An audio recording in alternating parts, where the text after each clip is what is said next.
guess I just hold teacups in my wrap-ups now. Should we make this a thing? I think we should make this a thing because wrap-ups are always super long and sometimes you need some tea to get through it.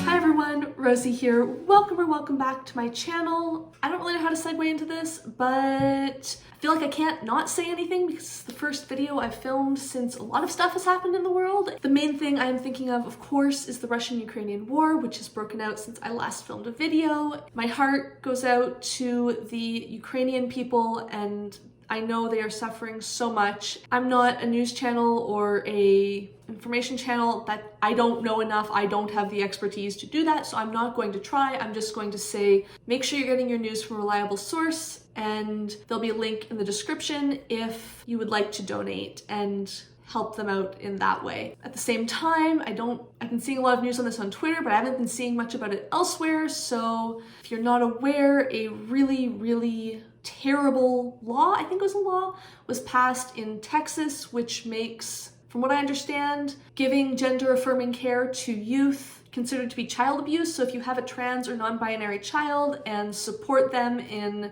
living their life how they would like to live it, parents can be charged with child abuse for this. Again, just a awful, disgusting, terrible thing to be happening, and I will try and link to some more information and again, resources to donate in the description if you would like to do that. I don't know how to segue from that into a wrap-up, but I need to, so let's talk about the books that I read in February. This is honestly why I didn't film a final weekly reads for the month of February, because I just didn't know how to go from awful things happening in the world to let's talk about books, but I guess I'm gonna try. Tea definitely helps. The first book I read in February, which, oh my goodness, shortest month of the year, and yet this feels like such a long time ago, was Armistice by Lara Elena Donnelly. This is the sequel to Angelou, which I read in December. It's set in like a fantasy world, but not with magic. It's just like different from our world. There's lots of political intrigue and we have spies and underworld plots in this sort of 1920s-esque, but not directly 1920s world. It's hard to describe, but they're such good books. At the end of the first book, I thought the sequel would pick up like immediately after. We left on what I would have considered a bit of a cliffhanger, but instead we pick up several years later, and that did some really interesting things. The characters that this book focuses on shifted a bit. We're in a different part of the world. It was really cool. I actually think I prefer how it was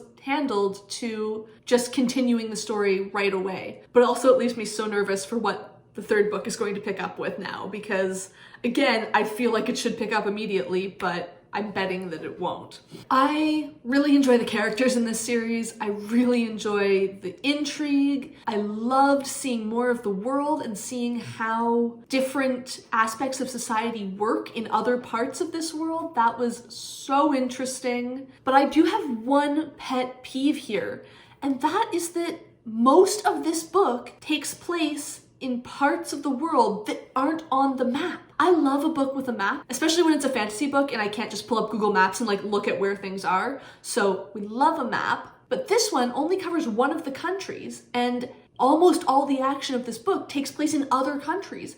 And I just can't form a mental picture of how these various countries fit together, but the series doesn't seem popular enough for some other fan to have obsessed over it long enough to have made a map. And I'm just, come on, we need better maps. I then read Girt Nation by David Hunt. This is the third volume and the latest volume in Hunt's series of humorous and tell it like it is history of Australia. It covers the latter part of the 19th century as Australia was moving towards federation, and it really focuses on the developing political scene between the various colonies that then become Australia. I have never been so engaged in a history of politics. I try and keep up to date with like current politics because I want to be informed and I want to know who I'm voting for and what they stand for and all of that sort of stuff. But I'll admit I've never been a super into politics person, and I've certainly never been into politics of 150 years ago, but this book made me interested. It manages to explain the various developing movements and who was involved and what they believed in and why they were doing what they were doing really clearly so that I actually understood what was happening and who was who, which I always find hard in politics. But it's also just really funny. I will say it's, I think, slightly less funny than the first 2 volumes, but I think that's because it's a little more organized. I knew the content of this book less than I did Girt and True Girt, but I felt like I was following the chronology and the development more than in the first 2 books. And I think part of that is just when you're trying to be a bit more organized, you don't have as much time or space to be incredibly funny. But don't get me wrong, I still laughed out loud. It was still hilarious. And I always appreciate a history book that highlights the true, in this case, incredibly racist origins of a lot of policies and doesn't pull any historical revisionism to make white people in the present feel better about themselves and the origins of the policies that they are upholding. So if that is something that you like, definitely check this book out. I read a lot of audiobooks in February because I drove 13 hours from where I live to where my parents live, and then I drove 15 hours back because I dropped my sister off on the way. That's a lot of time in the car, which I just need an audiobook for that. The first one that I listened to in February was The Burning Page by Genevieve Cogman. This is the 3rd book in the Invisible Library series, which follows Irene, who is a librarian for the Invisible Library. The Invisible Library itself is this sort of almost magical, I don't know how to describe it exactly, library that exists between a whole bunch of alternate dimensions. In this series, there's many worlds that have sort of alternate timelines, and the librarians exist between these worlds, and they visit the worlds to collect important works of fiction, and in doing so, they stabilize reality, is my general understanding. It's been a very long time since I read the first book when all of this was explained, but I am adoring the series. I read the 2nd in January and immediately had to start reading the 3rd because it is so good. In this one, the plot gets so intense and the repercussions are so huge. At the end of it, I was just going, where are you gonna go from here? This feels like it's a series finale. How are you going to top this?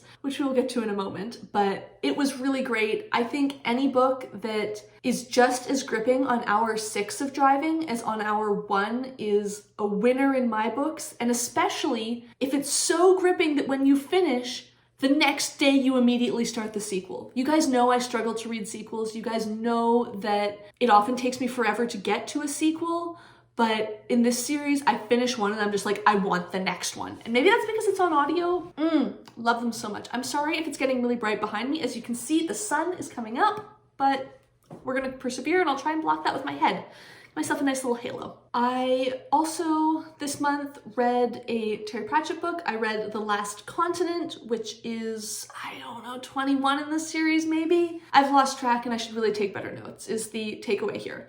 In this one, we follow the wizard Rincewind as he accidentally travels to Forex, which is the Discworld equivalent of Australia, and has an adventure there. But what I think makes this one really stand out to me is the fact that the other wizards are on an adventure of their own and they're not just hanging out at the Unseen University. I think taking them out of their natural habitat and putting them in a different situation leads for such fantastic situations with the wizards. It's a whole new side of them and it's fantastic. I then read The Break by Katherena Vermette. This is a crime novel, but it's not a mystery novel, I think is how I want to put it. It follows the lead up to and aftermath of a horrific crime, jumping between the perspectives of a whole host of people who are in some way related to the event and to each other. One of the things I absolutely loved about this book is it reveals the information and the connections in such an incredibly natural way It feels like we are discovering the information, which, I mean, always you read through a book and the further you go, the more information you get. Duh, that sounds so obvious, and I don't really know how to describe it other than maybe an example will help. You can read several chapters from one character before connecting how they relate into some of the other characters, and you'll be going, okay, I see how this character is related to the event, but then halfway through the book you go, oh shit, they're even more related to this event because that was just handled in a really fluid and natural way in my view. And on the note of revealing information, I thought the ending to this story was not necessarily satisfying, but perfect for what this book needed. I don't want to say too much because I don't want to spoil things. I think you should just go in without knowing too much about it and read it and then discover for yourself. But I will say, I think the ending was incredibly fitting. And I don't think another ending could have worked in this context, or another style of ending, which if you've read the book, make sure to leave a comment down below so we can discuss that. I have so many good things to say about this. The next note I have is that the writing was just so amazingly evocative. Every chapter, I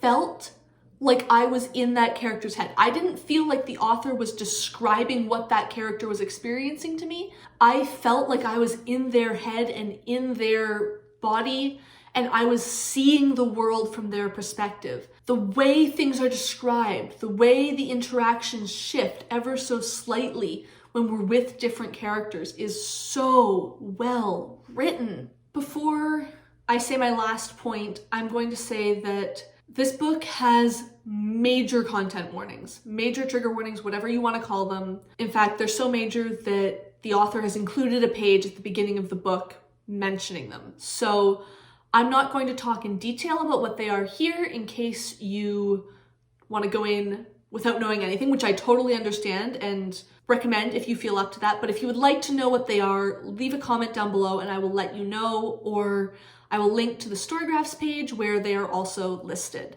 That being said, this book covers a topic which often makes me feel unable to keep reading. Not because I have a personal experience with it, but just because I find it's such a distressing topic to read about. And I think almost anyone would. And yet, Vermette's writing and her way of handling this topic had me hooked. I wanted to keep reading. I wanted to read another chapter. I wanted to pick the book up again and read more. And I think that really speaks to the quality and her skill in handling this, to take a topic that could so easily be too distressing to read about and make you want to keep reading it. I then finished my next audiobook for the month, which was, surprise, surprise, The Lost Plot by Genevieve Cogman, the fourth book in the Invisible Library series. I said at the end of the third book that I had no idea where Cogman was going to take the plot from there, and I think she took it a really interesting place. I really can't say anything without spoiling so much for the series so far. Maybe it's just because I'm loving these books so much.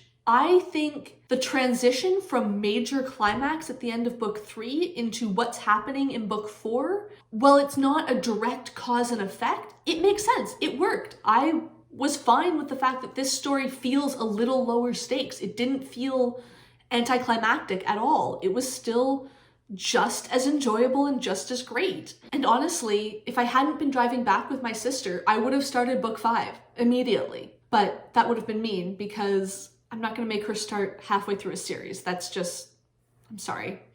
I'm not that horrible of an older sister. My next ebook, though, was A Song Flung Up to Heaven by Maya Angelou.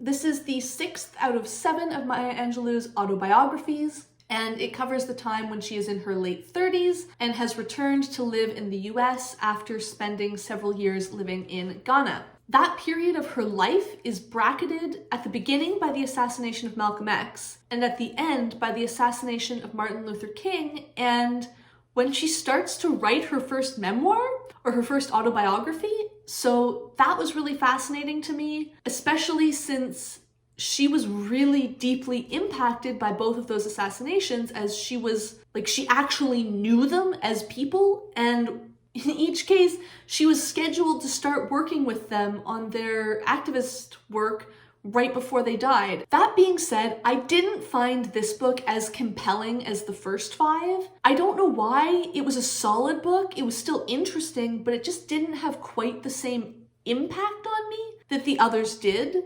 However, it's still a great book. It's still really solid, and I think Angelou's willingness to give anything a go and take on any challenge is so inspiring and just something that I really appreciate reading about, because it sort of puts into perspective the like, oh, maybe I can do something. Okay, why am I afraid of that? She just goes out and does stuff and makes it work. And that's partly because she's brilliant and incredibly capable and intelligent and hardworking, but it sort of makes you go, well, wait, why can't I be more hardworking? Why can't I be more courageous? Which I love. Now we come to the Drive Home audiobooks, the first of which was The Psychology of Time Travel by Kate Mascarenhas. This was so popular on Booktube in like 2020, which is I think when it came out, and I can see why.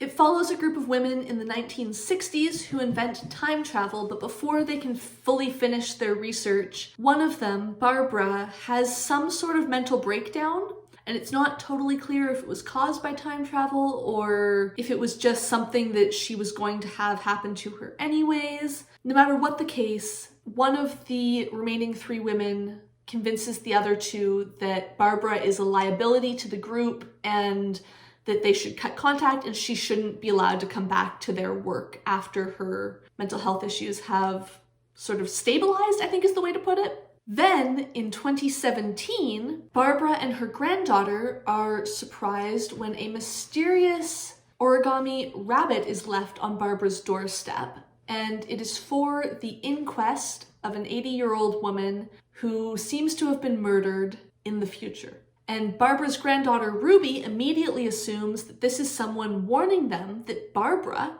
is at risk of dying because the woman meets Barbara's description. Why else would it have been left for her? Ruby gets involved in sort of trying to solve the mystery, but it's not exactly a mystery-solving book. I don't know how to describe what it is.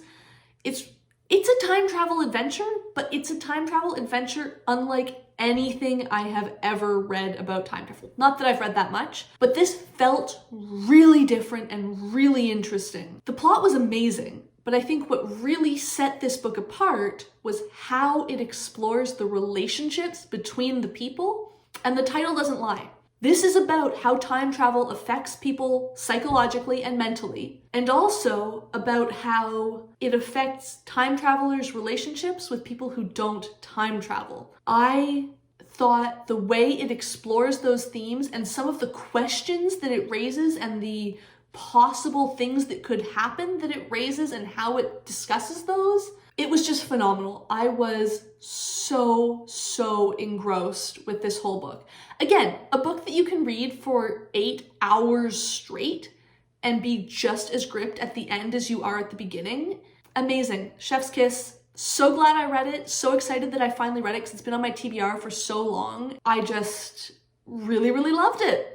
I actually had a really good reading month in February. I loved almost everything that I read, so that's why it's been so many good things to say. If I'm gradually edging out of the frame, it's because the sun is moving more and more that way and I don't want it to blind you, but hopefully that's fine. The next book we read on our drive home was The Empress of Salt and Fortune by Nghi. This is a stunningly beautifully written novella set in what I think could be described as a fantasy world based on or influenced by Imperial China. It follows Qi, a young cleric who belongs to an order dedicated to recording history and who has a chance encounter with a seemingly ordinary old woman, but who it turns out has a lot of personal history that is very related to the history of the Empire to share with Qi. This old woman, Rabbit, then tells them the story of her life. Just such a gorgeous audiobook. I really adored it. I don't have that much to say because I find when I listen to things while driving,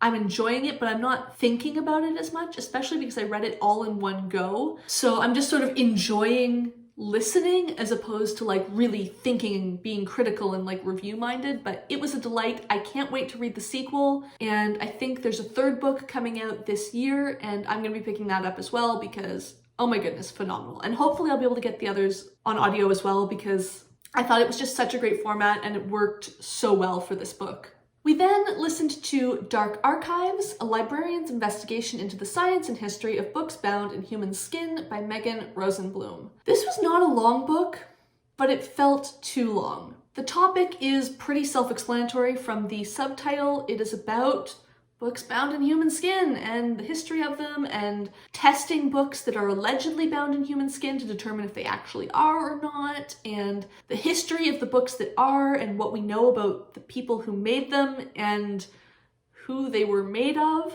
This was an interesting topic. I think a lot of it was gruesome, but like it has to be. It's a kind of gruesome topic. It was fascinating content. I just found the way it was presented really repetitive and tangent-filled. I got the impression that Rosenbloom had more information than would fit in a long article, but not enough to write a complete book. It felt like there was a lot of things that were pulled in, and it's like, okay, this is interesting, but you've spent a chapter talking about something, and what felt like 3 pages of that were about a human skin book, and the rest of it was about other stuff. I just felt this would have been better suited to whatever the nonfiction equivalent of a novella is.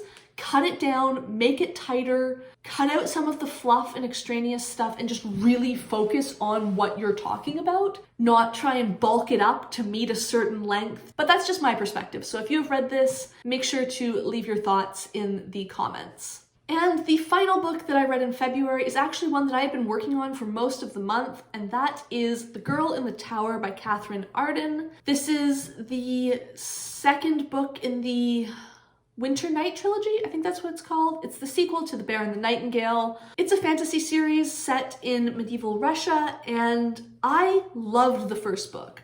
It was so engrossing, it was so good, I had nothing but amazing things to say in it. In this book, the sequel, Vasya, our main character, has left the small village where she has lived her entire life, and she faces challenges that are only getting bigger and bigger. Things are only getting more complicated for her. This is a really good book. I really enjoyed the story. It was well written. All of that was great, but I found it very difficult to read. Not in a the words on the page are hard to read, but in a getting myself to want to pick it up and to want to continue reading it. I just kept wanting to put it down and I didn't want to pick it up again. I think that's because there is such a sense of tension in this series. It always feels like Vasya is in so much danger from every direction. There's never really feels like there's a break. It always feels like something is looming.